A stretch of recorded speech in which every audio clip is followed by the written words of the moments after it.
to bring the change we want to see. We are the hands, we are the feet. It's time to bring the change we want to see. We are the hands, we are the feet. It's time to bring the change we want to see. We are the hands, we are the feet. It's time to rise up. Come on, rise up. Dead things will bring, wake up from sleep. Let's rise up. Won't you lift your eyes up? Lift your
Welcome to the Chasing Justice Masterclass series.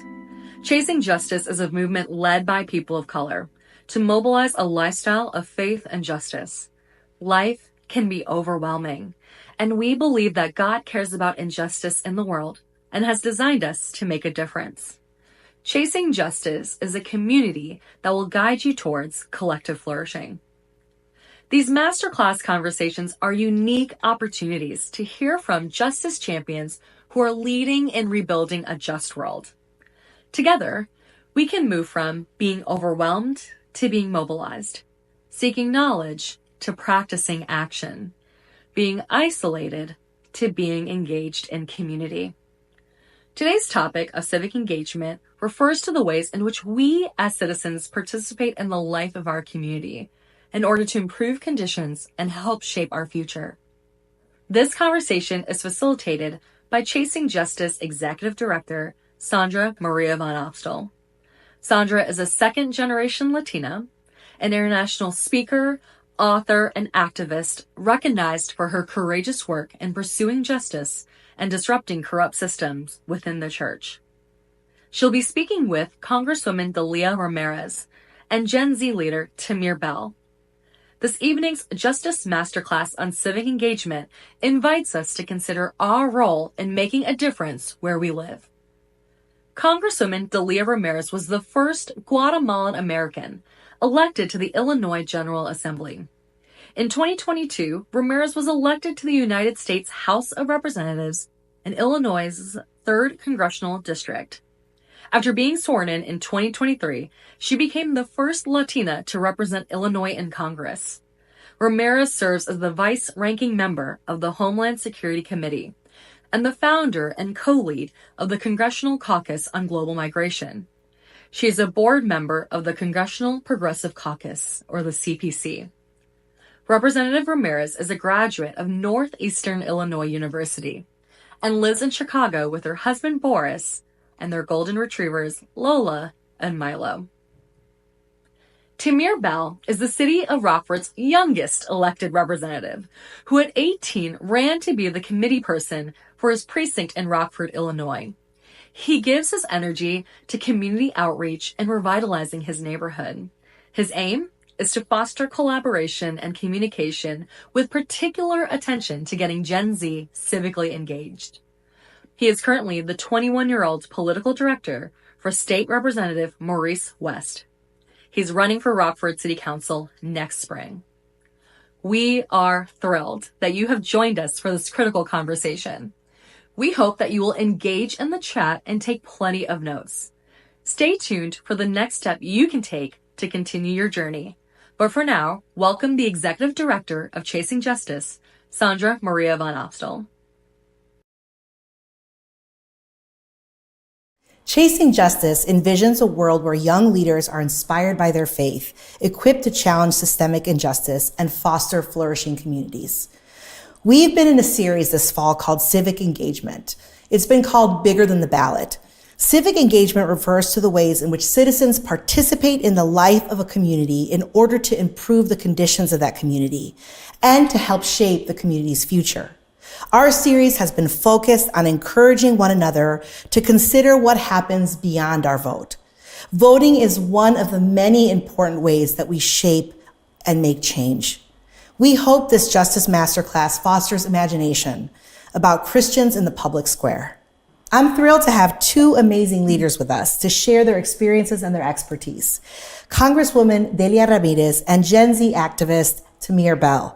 Welcome to the Justice Masterclass. Thank you for having us. Thanks for having us. Now, the reason I wanted to have you guys here is because the two of you have been very involved, both locally and beyond. And what I'd love to do is for you to share a little bit about your experiences, because I think when people see leaders like yourself, they become overwhelmed. Like, well, how do I even get there? Or, I could never do those things. And so part of the journey that we want to take together is actually knowing our stories. How is it that we got on this journey of justice and civic engagement? How is it that we got to the place that we've gotten to so that the rest of us can see ourselves in that story? So I was wondering if we could know how you got to where you are today, starting with you, Delia. Would you share a little bit about your story? It all started on a very dark, rainy day. No, I'm kidding. Gosh, when you ask the question, right, I'm like, where do you even begin?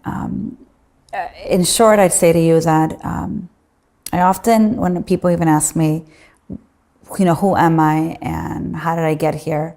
I mean, clearly I couldn't be here if it weren't for Maria Ramirez, my mother.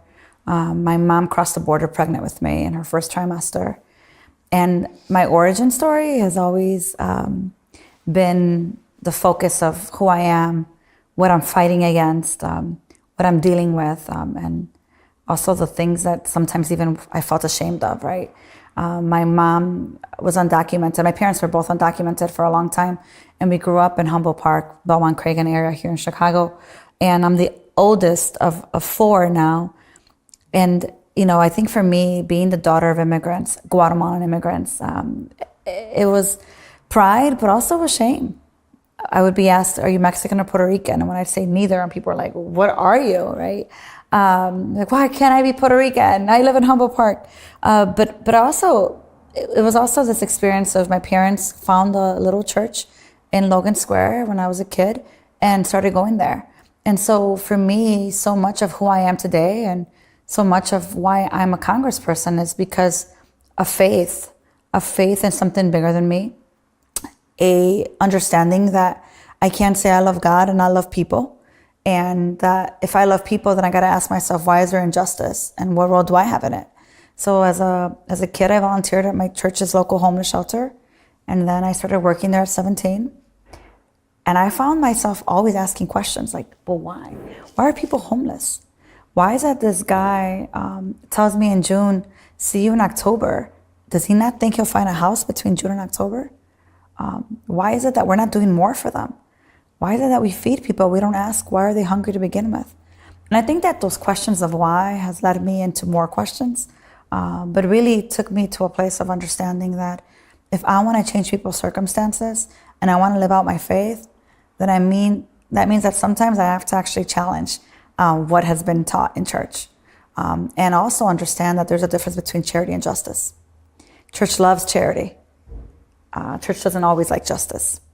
And so for me, I grew up really being challenged by that. Also in a family where my mom has a 3rd grade education, my dad has an 8th grade. They didn't have the language of white supremacy or colonialism or how sometimes theology of chosen has really discriminated on people, right? And so it was really growing up in this community and people that saw me, even when I didn't see myself, that helped me understand that I could do something. Look, if I'm being honest, I struggled in high school. I'm the first, right? So that meant my parents by 8th grade couldn't help me with my homework. In high school, I was dealing with the duality of being Latina, being daughter of Guatemalan immigrants, and being American, or not feeling like I was cool enough, or how do I deal with this accent? They're going to know, that I'm, I was born here, but I still have an accent. Identity. Who am I? Am I good enough? And I failed 10 classes. Frankly, almost dropped out of high school. But what I have found is that people have seen in me and believed in my potential even when I didn't. People saw the God in me even when I didn't see the God in me. And so I'm really grateful for the ways that I've been able to serve even when I didn't even realize I was serving. And I think being at my church's outreach ministry, working at the social service agency they started, I think took me to a place of daring to believe that you can be an elected official and not just be a politician. Because I grew up with people that look like me, that oppressed people like me, even more than sometimes white people did. So I think for me, this moment has been brought by a community and a village that has loved on me and has challenged me and has believed that I'm deserving of seeking justice through my faith and through love. And being a congressperson in a moment where religion is used to oppress people is also a reminder that being a person that believes in God goes beyond quoting scripture. It's actually how I live my life and how I fight for people. So I often think about Esther and how uncomfortable it was for Esther to have to fight for her people And what does that mean to be an Esther of this moment, where religion imprisons people and people use religion to harm, to deport, to make of the other, to divide. And how do I look in the eyes of people that quote scripture, that believe that my husband himself isn't worth living? So it's not easy. And I was suicidal as a kid, and I struggled a lot with mental illness. And today I am 41, a congresswoman, the very first Latina in the Midwest in Congress, and reminded that my moral compass comes from a mother who crossed and struggled so that her daughter can do the things that she couldn't. But also a reminder that it is also my responsibility to leave that darn door open so that more women, more men, more people like us can be in places of decision making, so that less people have to struggle the way that I had to struggle. There is so much that you shared in your story. So I just really appreciate you not sharing just the moments in the journey, but also what you felt and experienced in those moments. Because I think it really, for those of us Chasing Justice fam, like, those are the things that we love to talk about. Like, how do we understand ourselves as image bearers of God, as people who were made and created in God's image, regardless of socioeconomic, racial, ethnic status. Like, God has given to each of us something to do in the world. And that is also includes loving our neighbor. And so the identity journey, the mental health journey, the struggling to find your place, and seeing people in the community as partners along the journey, which is what I've loved about your leadership. As someone who lives in this community, who I think we met when you were still running the nonprofit here locally, which we'll talk about more. But I think we met doing housing advocacy and being involved in just being an actual neighbor, which is what we're going to talk a lot about, being an actual neighbor, and what you said, like, when you have proximity to what's happening, you begin to ask new questions. And then from those questions, you ask the bigger questions of what's the difference between charity and justice.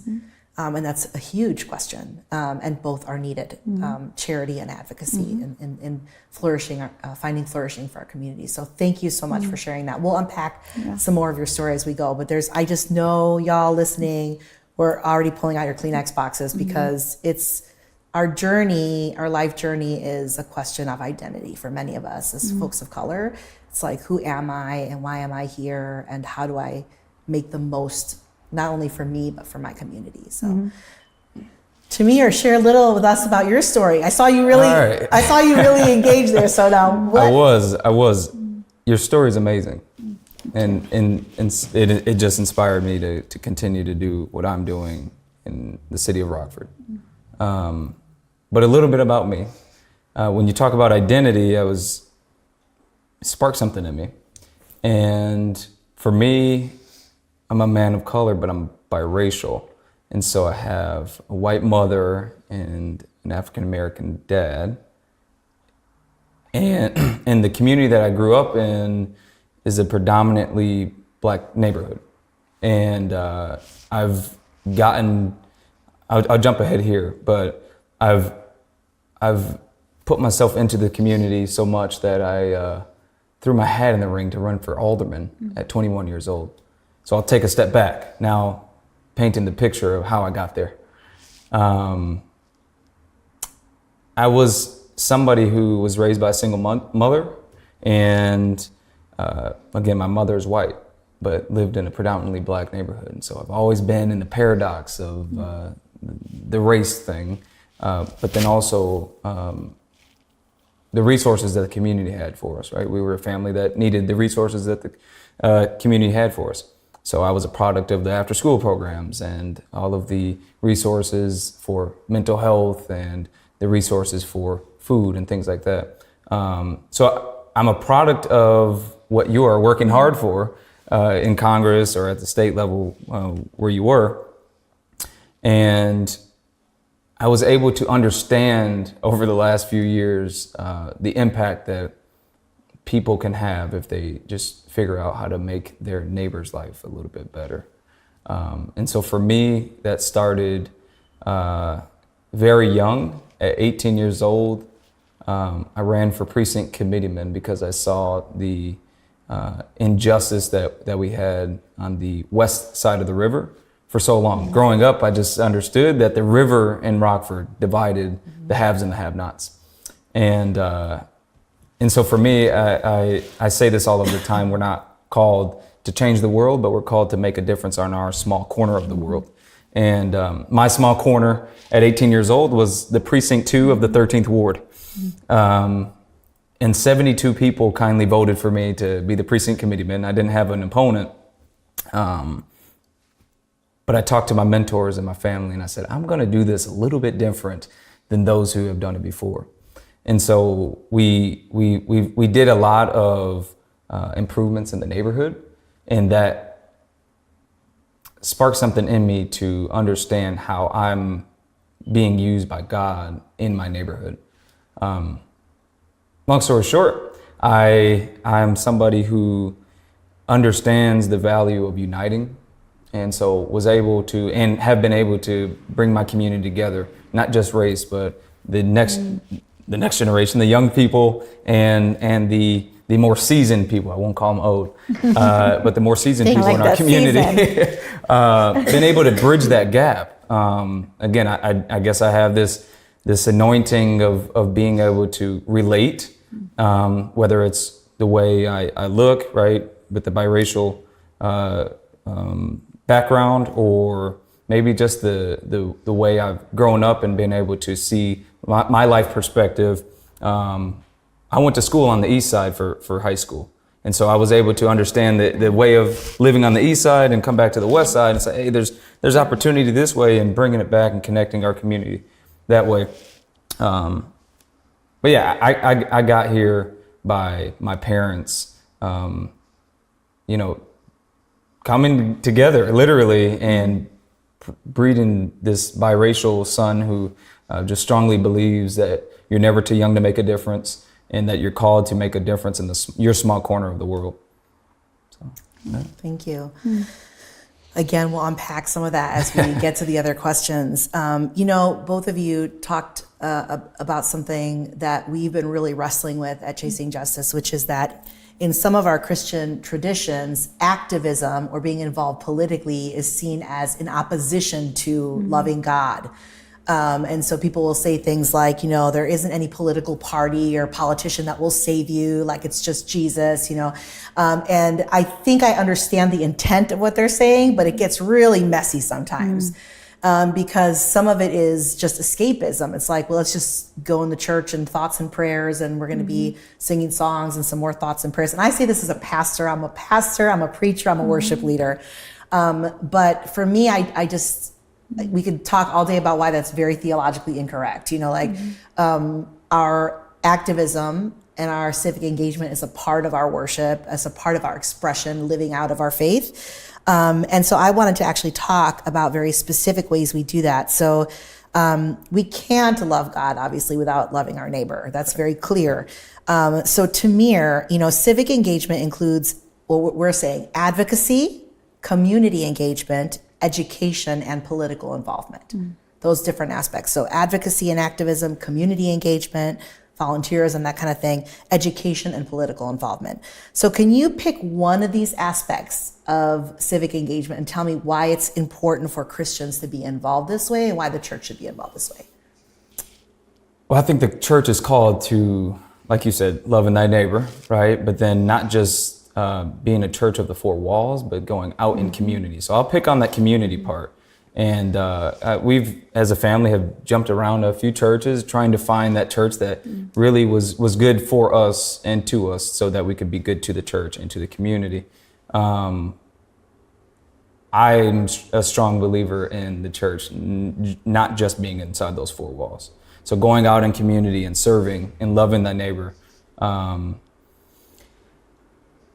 I've been blessed to be a part of a church that has done so much in not just my local community, but abroad. And it has taught me the importance of, or not even just the importance, but it has taught me it has showed me what I think is the church's responsibility, is to go out in community We worship together, we come together, and we're refreshed. But after the 10 a.m. service, you go out in that community and you take and implement the things that we're teaching you and showing you here inside the four walls to go out in the community and serve and disciple outside these four walls. So yeah, I think community is very important for the church to really understand what that looks like outside of their four walls. And we've talked about this on one of the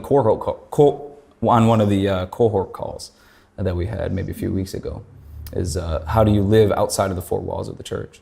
Yeah. So Chasing Justice has a live justly intensive cohort, which we look at like what's the difference between charity and advocacy and justice. How do you make a difference in your community? How do you think about spending, finances, consumption, all of that kind of the real stuff of adulting for justice class. That's what it is.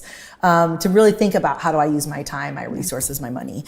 And so that's one of those things that we were exploring together. So Delia, you have been involved in all those things: community engagement, advocacy, education, and political involvement. Why do you think it's important that multiple aspects of those be working together? Or you can talk about what's missing. Yeah. I mean, as I think community organizing is at core of what I do, and it's my faith that moves me to do community organizing. I believe Jesus was a community organizer. I think he is actually the teacher of community organizing. He identified 12 people. He brought them together, and then they discussed what their shared goal was. They wanted to love on people and show God's love, mercy in the way that they live their life, and they wanted to bring more people in. They were base building. And so it's really interesting to me that oftentimes we say, well, politics and God really have nothing to do with it. I mean, politics were learned in the church, right? I mean, I'm United Methodist, and I can tell you when I see the structures of the Methodist Church and all its elections and processes and rules and policies, and every 4 years they're redetermining what the priorities are going to be. That's Congress. That's government. And so I think we say that to keep people uninformed, and Christians uninformed of the ways that God is calling them to live their full selves, and that God is not limited to one building of four walls, like Tamir was saying. God is all things. So it means that oftentimes the church is 4 blocks from the church building, right? And so for me, as I think about that, I think about the fact that if someone is hungry, God doesn't tell me go pray for them to go find food. I'm going to pray that the Lord will find someone that will give you food while I have my plate of food here that clearly is way too much and I'm not giving to you. What kind of hypocrisy is that? Like, I'm going to go pray that I be inspired to understand and fight hunger, but I'm going to feed you in that moment. Because how can this person see God's grace while they're starving? How does this person see God's provision while they're homeless? So to me, that's that part of that charity that God is calling you constantly to do, right? That's what Matthew 25 is saying, right? And that to do piece has to also make you ask yourself, well, who is in power of changing these circumstances, and what role do I play in influencing that change? Yeah. It's not godly to cover your head. That's selfish. Yeah. And that's certainly not loving God and your neighbor. So for me, as I think about it, I think that we need to step back and ask ourselves, what does it actually mean to love God? What does it actually mean to love your neighbor? And how are we living into that? Quoting scripture at someone isn't loving God or loving your neighbor. Hugging them at church on Sunday and maybe on Thursday isn't loving God and loving your neighbor. It's how you're engaging with them and how you're walking with them and how you're getting involved. So to me, the reason that I got involved in community organizing is because my church asked itself, how do we do more than shelter and feed people? How do we actually help address the issues of housing and security in the city of Chicago? And how do we call out and speak truth to power to those politicians that are using our communities and our church buildings for their power and for their profit, while our people are starving and in the streets? Yeah. And so I think it's really important for us to understand that if we're not civically engaged, then we're not living our faith. We're living our selfish, internal, greedy way of living that is just like capitalism. Maybe worse, because we're using the name of God to do so. And I know that's harsh to say. No, true, it's true.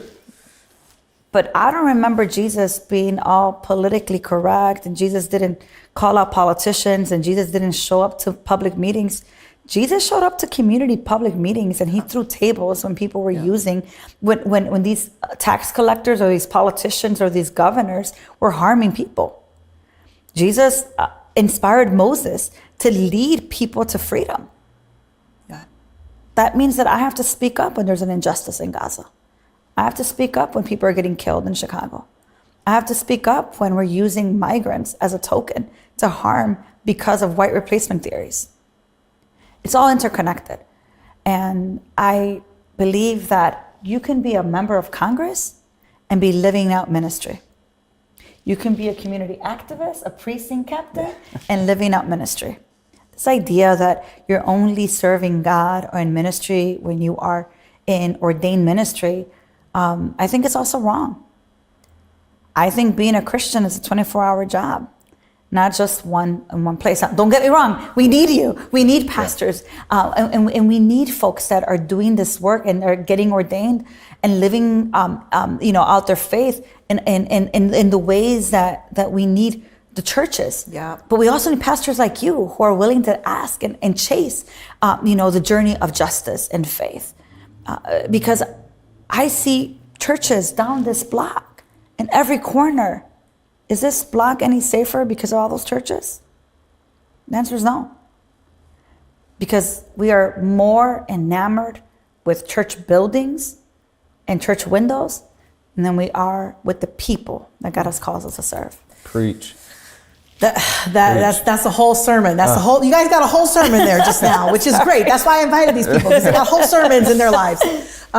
Yes, and I see my job primarily as someone who, I'm a neighbor, and I'm a mom with kids in Chicago public schools, and I'm an auntie, and I'm all these things, and I am a pastor, and I see my role as a Christian leader and as a pastor as actually just kind of like fanning the flames of the giftings in the next generation. Like, yes, you want to be a teacher, do it. Yes, you want to be a politician, do it. Yes, it's because I see that the role of the church is really to equip people and to send them out into the world, to gather them, equip them, and to send them out into the world. That's what we do. And if the church is gathering people just to gather them, then we have a problem. And if we leave the church and we don't change the world, then we have a problem, which in scripture, it's in the, obviously what you mentioned, but like you know them by their fruit. You know them by their fruit. So you talked a lot about very specific things in our community. I know that you've been involved even in the last couple of weeks because you missed our last session because you were doing some relief work for your neighbors. Right. This idea of being involved at all levels, I think is what I really want us to catch as a Chasing Justice community. So Delia, you've been involved in the church as a leader, in the nonprofit space as a leader, in state government, and now in federal government. So you're involved in your church, in your community, in advocating and being a part of a broader Illinois, state of Illinois kind of space. Why is it important to be involved in all those local levels? Or can you give me an example of, like, I think of immigration or housing or incarceration. Why all the levels? Why not just relief and charity in your community? Either if you can. I would have to say, because if we are taking on the responsibility, and correct me if you think otherwise, that responsibility requires us to understand and at least go to find out and understand what our neighbors are going through.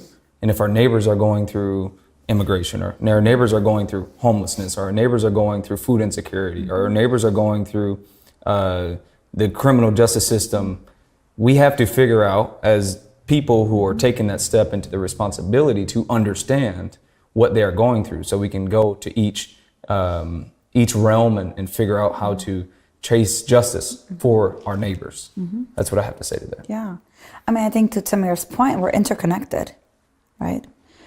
Humanity is one, and we're interconnected. And what happens in Chicago impacts people in Puerto Rico. And what happens in Puerto Rico impacts people in Haiti. And in Haiti and people in Gaza. right? And in Gaza, people in Israel. I mean, the reality is we are all interconnected. And I know, especially politicians, we love to think that we are the all things. I, like society, the United States, we love individualism. It's all about me, me, me, me, me, me. But the reality is that there's no one me, me, me, me. There's not one person that can change everything. I believe that there's going to be one being that can change things. It's called God, and I'm not God, and you're not God. Right. You know, the president is not God, and, you know, the head of the biggest corporation or Walmart is not God, right? So that means that we have a shared responsibility. And with shared responsibility, it makes it more manageable, right? That to say that it's going to take all of us and that we all have a unique way of serving. We don't all got to be elected officials. We don't all have to be pastors. We don't all have to own a big business so that we can help people. We don't all have to be Jose Andres, our World Central Kitchen, and feeding people. But we can all do something. And I think to what you're saying, Tamir, is like, if you start thinking about, like, what is the root cause of incarceration? What is the root cause of racism? What is the root cause of hunger and security? What is the root cause of poverty? Why are people forced to migrate from Haiti and Sudan? Why are people hurting? Why is it that children are dying and women are raped? Why is it that someone can't live their life and love on someone without the oppression and being told that they're not worthy? It is all interconnected. And until we understand that it all comes from the same root of evil, then until we do that, we're not going to be able to see a manageable way forward. Yeah. And I believe that the forces of evil want us to believe that we're not connected. They want to believe that Black people, Latino people, white people, Asian Americans, that we are not interconnected. And if we're being completely honest, this election moment is a perfect example of that. Go tell this community that this person in this group is taking your jobs. Mm-hmm. Go tell this other community that the people that are committing the crimes are these people. Mm-hmm. Go tell this, and we're falling for it. Yeah. But it's the same thing they've been doing to us for years and years and years. What would it look like if we denounced that and we actually work towards becoming and building a beloved community? What would it look like? Yeah.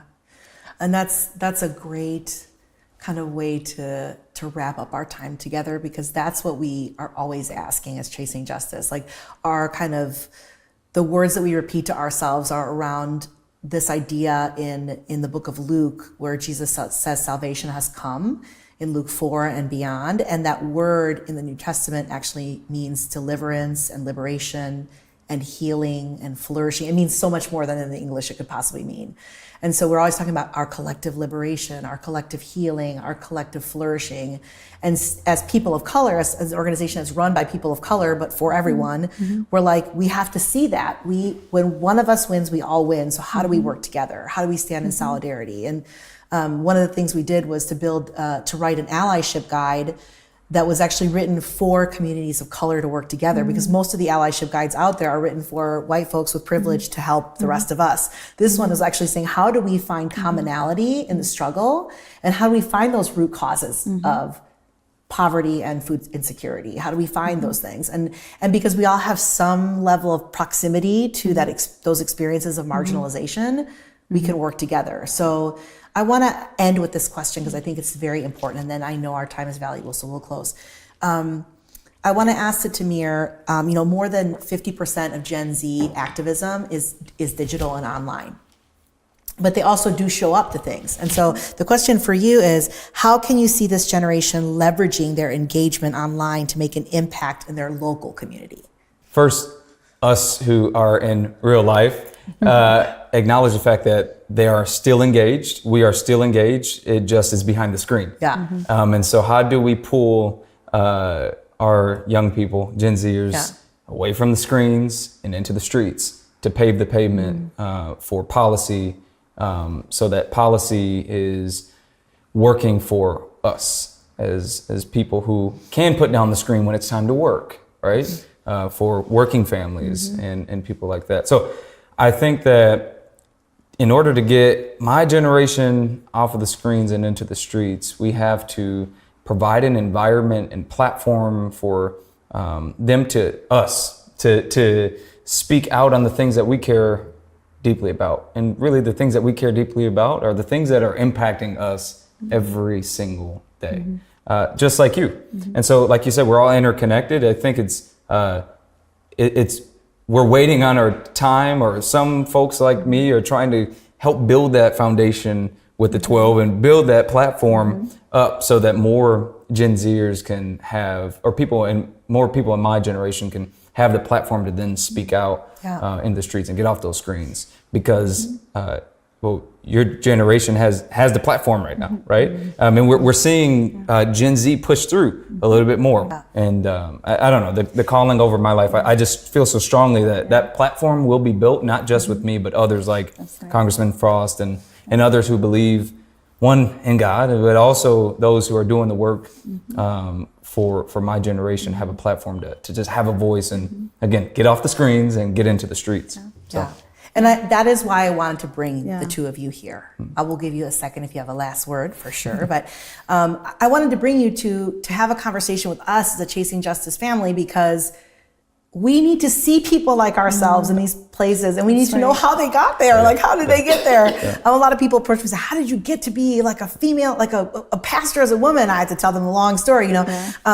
And so I think seeing it, both to identify, you know, how do we change the world, what's wrong with the world, the questions, but also just being inspired and having our imaginations provoked by running into people like us. Like, I've gone so many times to advocate on the Hill, and I'm like, I never would imagine myself in a position like this, but now I'm like, well, Delia's there. So like, Congresswoman Delia Ramirez is there. There could be definitely people like us there. And then you guys can connect, and now instead of just one, there's two, and then now there's 10 and 20, and it just starts to grow. And like you said, interconnected, and we're connected. And the more that we can connect to somebody like you, right? The more that I can connect to somebody like Maxwell Frost, and people can connect then to me. We have then built a coalition of the willing to move us forward for the future. So. Yeah, and I think, you know, Tamir is so right. As you think about, like, you can't be something you don't see, right? And for Maxwell, I mean, I have the opportunity. I came in with him, so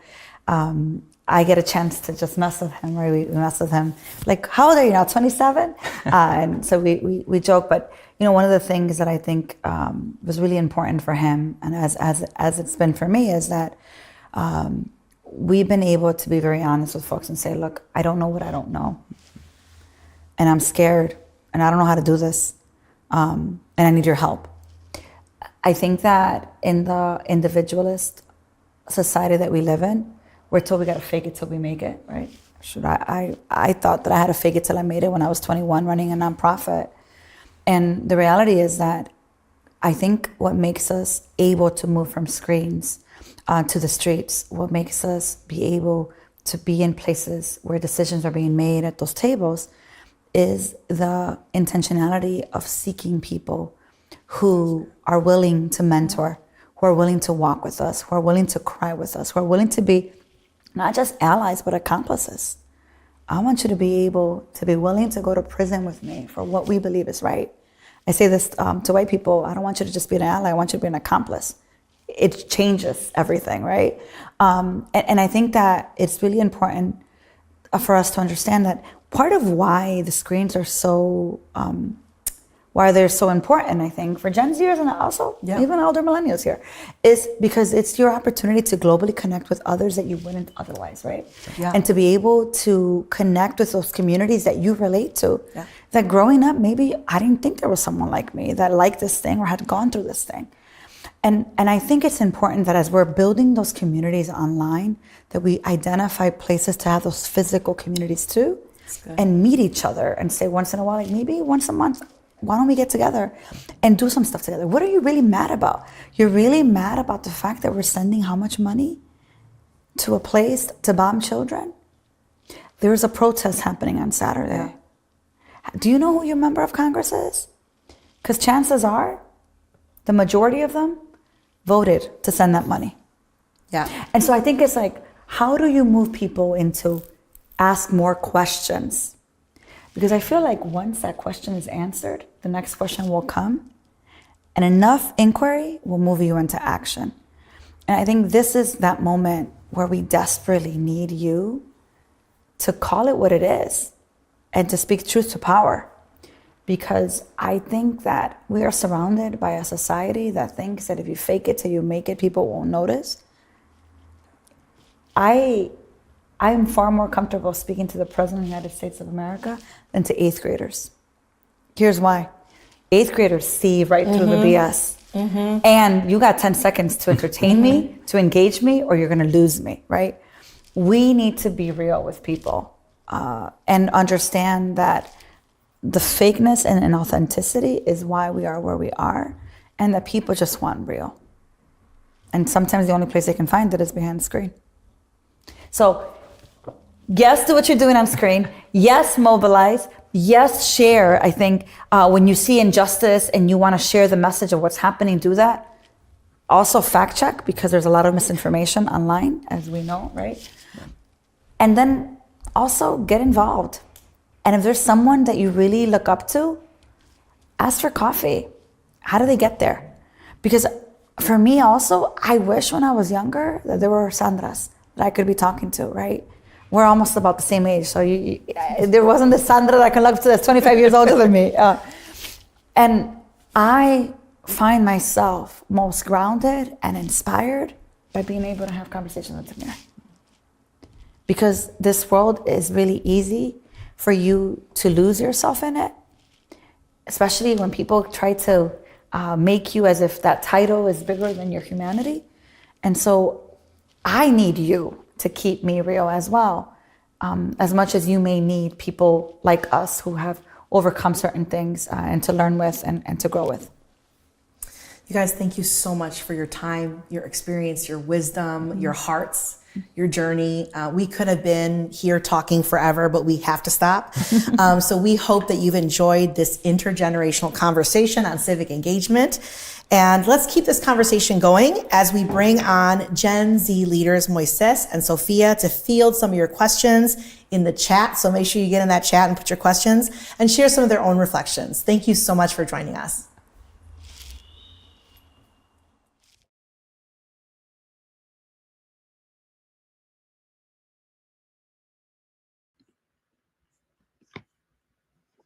Hello. Hi. Hi, Sophia. Hi. All right, so that was quite a lot to take in. I feel like I had a lot of interviews, parts of the interview, both from Delia and Tamir, that resonated with me. Would you want to get started with just talking through that? Sure. I just first wanted to introduce myself really quickly. So I'm Sophia Van Opstal. I'm joining us from the northwest suburbs of Chicago. And the parts that stood out to me the most, I'd have to say, is just in general, voting and who you're voting for. So I feel like lots of people, when they say who you're voting for, they're thinking of a candidate. But when people ask me who I'm voting for, I'm thinking of a person. I'm voting for my family. I'm voting for my neighbor. I'm voting for my cousins, my friends. And then ultimately I'm voting for me. So I think that focus is very important. Yeah, no, absolutely. I feel like For you. I'll introduce myself as well. My fault that I didn't start with that, but No, I just felt like it made sense. My name is Moises Salgado. I'm joining from Hermosa Park, Chicago, on the northwest side of the city. And I currently live in the city after being gone for 6 years. So it's been a while since I had an election cycle like this in such a big place with a lot of people, a lot of sometimes different opinions. So it's been different than the first time I went through this 4 years ago. But I definitely agree with you on I really like how you put it about the people you're voting for and not the candidate you're voting for. And yes, that candidate might have policies, or that candidate should have policies that impact the people that you care about, which I feel like emphasizes what both Tamir and Delia were talking about, local politics, local elections being so crucial as well, sometimes even more so because they have a more direct impact on us, on the people, on el pueblo, you know. So I definitely agree with that. And I would also say that one of the parts that resonated most with me was when Delia said that Jesus was not politically correct. That was huge for me, honestly. I was snapping. I was like, "Damn, say that!" I get that on a Because shirt. yeah, no, for like Jesus was not politically correct, and it's just so. It's like, duh, obviously he wasn't, and like she's right. He was throwing tables. He was going against the status quo of his environment, and setting that example for us to do the same. And yet, a lot of people who try to maintain this status quo use Jesus' name and the Bible's name, Scripture, just like Delia was saying, to kind of push that narrative of maintaining whatever they see fit, I guess. Hmm. I like that example too, because when Delia was talking about how, like you said, Jesus, wasn't what's it called, politically correct. That actually was the example I was thinking in my head, and then she said, and I was like, "Yep, out here flipping tables," because it needs to be done. Sometimes, like sometimes you look crazy doing the right thing, and it's worth the cost. Right.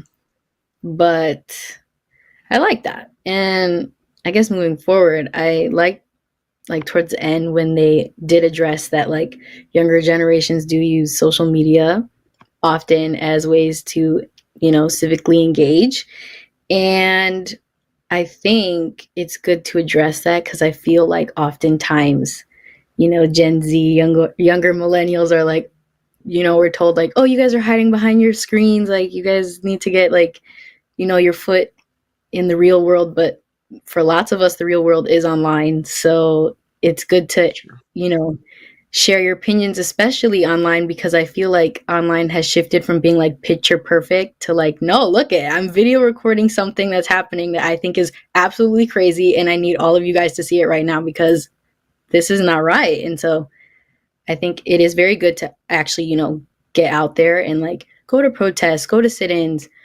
But for lots of us, online social media is where we learn about those events. So I think they go hand in hand.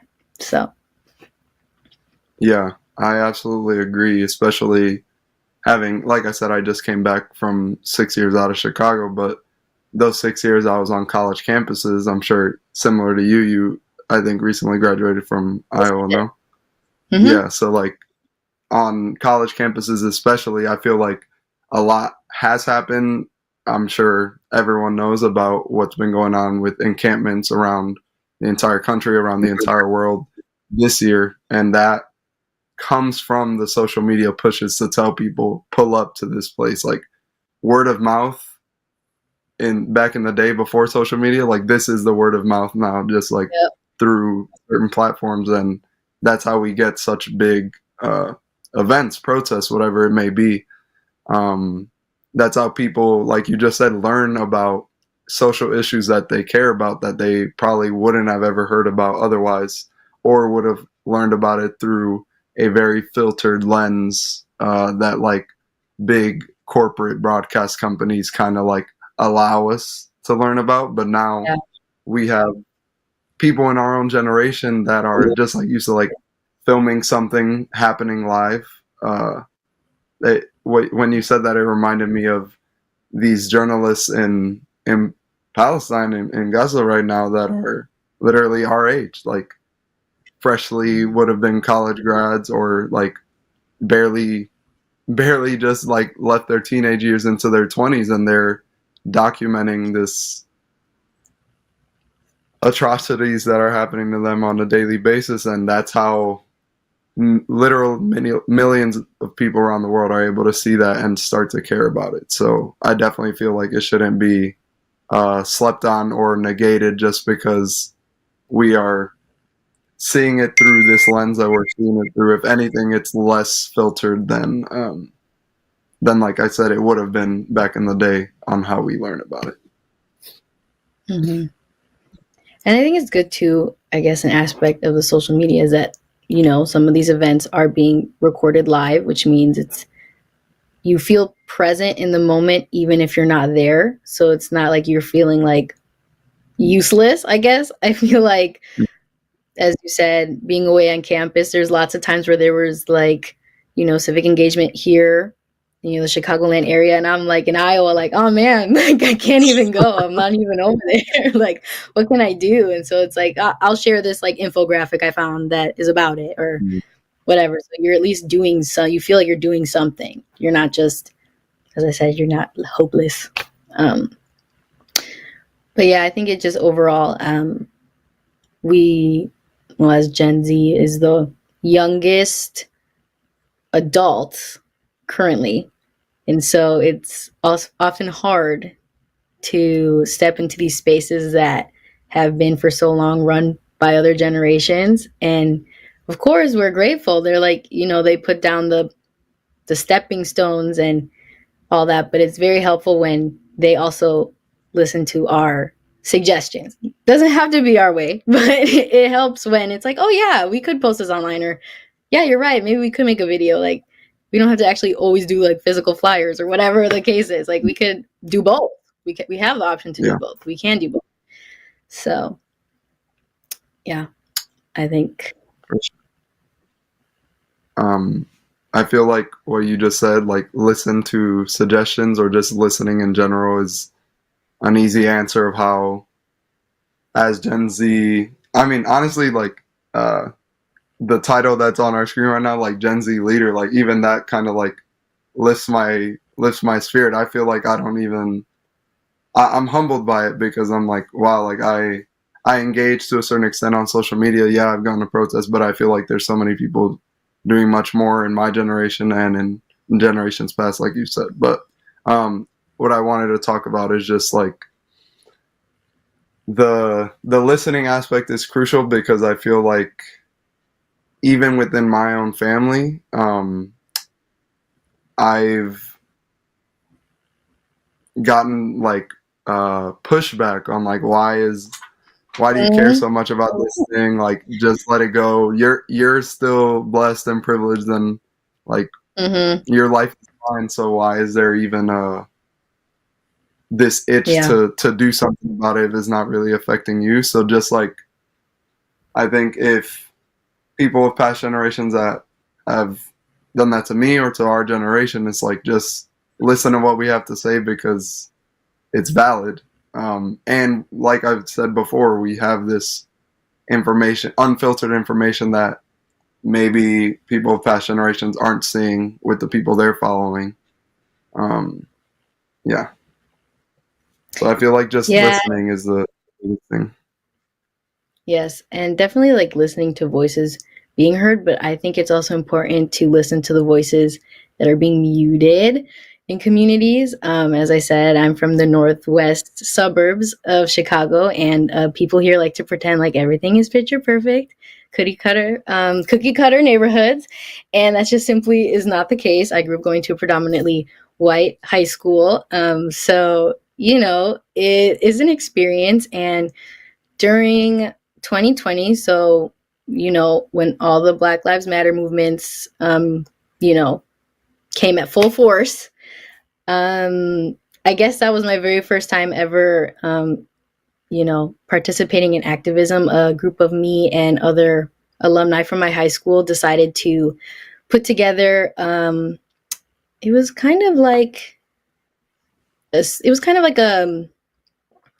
don't know how to explain it. Like, it wasn't so much like a walking protest. It was more just like we sit there and we listen to, you know, people of the community who are people of color, you know, share their experiences living in this neighborhood and going to that school. And it was quite an experience. I have never done anything like that in my whole life. I've always just kind of just did the status quo living here. And we got a lot of pushback from the people in this neighborhood. Like full Facebook group chats were being created, like anti this event. Like, we don't want you here. Like, we don't want to do this.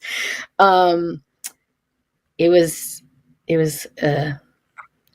actually eye-opening because living here, I know that this is the environment I live in, but at the same time, when you're so used to like keeping the peace, you don't realize that it's other people's peace you're keeping. You're not keeping your own peace. So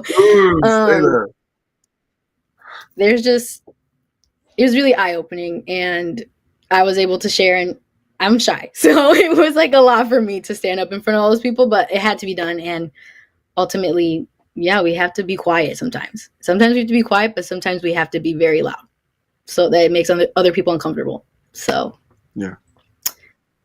Yeah. I commend you for taking that step, especially in a space that didn't necessarily accept it. As you just said, that's wild that there was whole Facebook groups trying to put a stop to that crazy. just for Black people being killed. Like, it's crazy to think about that. But I feel like hearing that experience is valuable to me because it's a bit different than what I grew up in Chicago. I feel like there are so many protests so often for something. I think I can kind of remember the first ever protest I went to was like something to the extent of like for the unhoused people in Chicago. And it was like trying to get more for them, and my parents took me to it, and I think I was like 7 years old or something like that. So like that's my very first experience with this kind of thing. And then a lot of my mom is a teacher, or I grew up while she was a teacher, and so I went to some of the teachers union strikes. I've been to other protests about other stuff going on in the world, downtown here in my neighborhood in Humboldt Park, like kind of all around the city. And then I go to a quote unquote liberal school, University of Michigan, also PWI, like Iowa. But like I said, because it's liberal and like people start to, including myself, start to get more educated on like how the world actually is past like what they teach you in U.S. history textbooks. We all start to kind of wake up, and I felt like there was at least one protest or two every semester I was on campus at Michigan, and I made sure to show out to that. And how did I find out about that? Usually through social media as well. I would say the most recent kind of like yours, where I received pushback for some social activism I took part in, was trying to represent a message I stood for, which was just free Palestine and ceasefire. At my job as an athletic trainer in New Mexico, I had it on my arms like this on a piece of tape, and there were people literally, kind of like you with the Facebook thing, literally emailing the president of the university like, this is not acceptable. It shouldn't be. There shouldn't be people representing NMSU that are. I don't even want to get into all that, but I get you with the pushback, and it's important that we be loud and make those people uncomfortable, like you said. Yeah, there's always going to be people uncomfortable, but it has to happen. Yeah. But yeah, like you said, we got to put it on a shirt. Jesus was not politically correct. So that'd be a good shirt. We don't got it. For sure. So, but you know, it was very nice talking. If you guys share this YouTube link on your IG and tag Chasing Justice, you enter to win a free, friendly, eco-friendly, handmade, fair trade organic tote from us. Thanks for joining us, and here are a few ways we can chase justice together. We hope you've enjoyed our Justice Masterclass, Civic Engagement. Remember, we want to hear from you. Drop us a comment on IG or YouTube, and if you haven't already, share, like, follow, and subscribe to our YouTube and our podcasts so you don't miss on future content. Thanks for tuning in. Stay engaged, stay curious, and let's keep chasing justice together.